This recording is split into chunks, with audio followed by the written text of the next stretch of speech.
Friends, మీలో ఎంతమందికి ఈ పొయ్యిలు తెలియదో నాకు తెలియదు, కానీ మేమైతే మా ఇంట్లో అయితే ఈ పొయ్యిని ప్రతిరోజు వేస్తూ ఉంటామండి.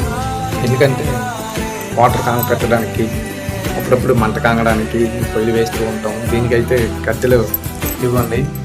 ఇవి మా పక్కనే సరాబులు ఉన్నారు, వాళ్ళు ఇస్తూ ఉంటారు. దాన్ని ఈ విధంగా మేము చేస్తుంటామండి. ఈ క్రెడిట్ అంతా ఇవ్వండి ఈవిడని. ఈవిడ ఈ ఐడియా ఇచ్చి ఒక పొయ్యిని అనేది కొనుక్కొని మరీ ఇలా చేస్తున్నారండి.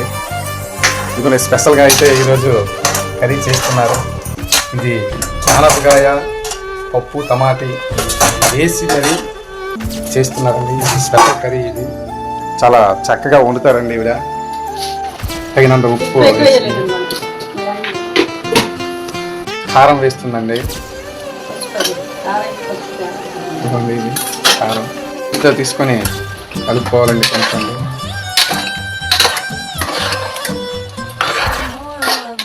కొంచెం అయ్యాక కొంచెం వాటర్ వేసుకోవాలి. తర్వాత అయితే కూర ఉడికిపోద్దండి.